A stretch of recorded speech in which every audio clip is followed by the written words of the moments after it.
Alright, we're going to be going over Black Ops 6 settings in this video. You can import your settings from Modern Warfare 3, Modern Warfare 2, whatever game you played last, by clicking this import settings right here under the account and network tab. I use 7.7 look sensitivity. Most competitive people are using between 6 and 8. I use 7.7 with the 120 field of view. 110, 115 is good as well. I personally like color customization. Gives you a lot better visibility on your colors. When you're pinging stuff on the map, it has a higher contrast. I'm not colorblind. I used to play colorblind settings, and once you got able to choose your own colors, I choose my own color palette and run my own colors just because you get that higher contrast. I'm playing on Xbox, so of course my controller settings, I don't play vibration.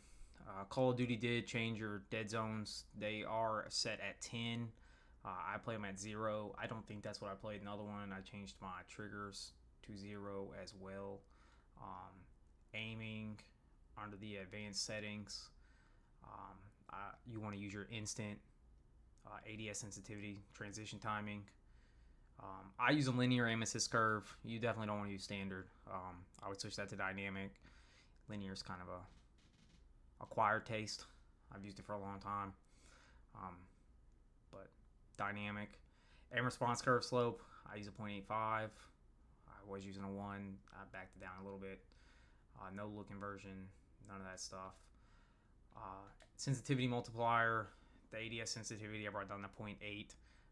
I was trying it at like 0.25. 0.8 just works out a little bit better for that.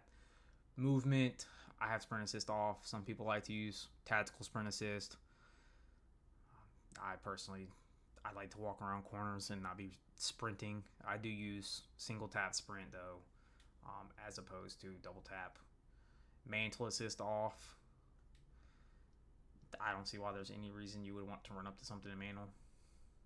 But corner slicing. Corner slicing is, I think, new to this game. You definitely want that. You can peep around a corner a lot easier. You can see around the corner before you get up to it. I use tap to slide. Hybrid is probably better, but I use tap to slide. Slide, maintain, sprint, of course. For Warzone, parachute behavior off. Mantle, cancel and reload off.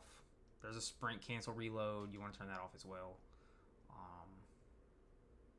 Auto door peek, I turned that on just because that way you aim at the door and it will automatically peek the door and open the door real slow, as opposed to you having to press a button to go through it. And of course, sprint, door bash. You want that to be on. That way you can sprint through the door and bash it.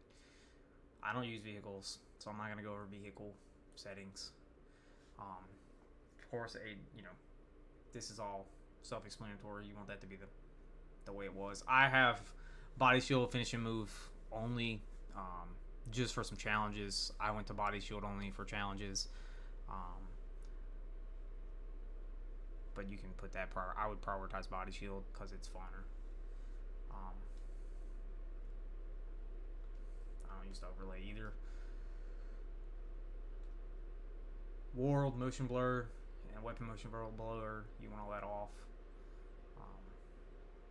Because who uses that in 2024? Let's be real. I use affected ADS field of view. Inverted flashbang I don't think matters. You just pull up your scoreboard when you get flashbanged. I'm not going to go over audio settings. I'm still messing with that. I use the headphone mix. I'm debating whether or not I'm going to use this pay-to-win audio. I'm going to mess with that some more later. Gameplay HUD, I have my safe area all the way down. That's just a personal preference.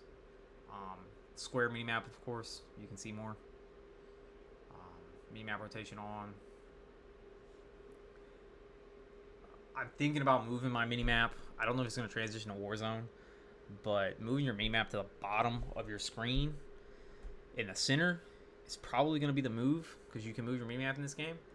And I feel like playing Resurgence, when you get those minimap pings of where the rest of their team is, you don't have to kind of look away from the center of your screen to see. You can just say, hey, right there, it's in your field of view already. Crosshair, I use a center dot. I ran no crosshair for a long time. I may switch back. You can change your crosshair color as well. I had mine changed, but Call of Duty reverted my settings a bunch. You want, your damage-based hit marker, so even if you're gonna hit a headshot, if you kill your enemy. And that's pretty much it. There's a lot of customization in this game. You can change your whole HUD, as you see on this screen. I think the scout one, no, this target tracker is the one that has the minimap in the bottom. I would change that to square. Move the minimap. I'm pretty sure this redacted one is the one that you just set up yourself. But seeing this target tracker, I like that minimap in the bottom. So I'm going to play around with this and see if there's a better interface for the HUD. But that's all I have for you guys. These are the color settings that I use. You can use them however you want. I just picked some high visibility colors that I knew were going to stand out a lot better. I did the contested targets as red. I think in Modern Warfare 3 I had black for something. I even changed my squad member colors for Warzone and stuff just because I wanted to have those higher visibility pings. I didn't know you could choose those colors, but I did choose mine for this game. But that's going to do it for this video. Thanks.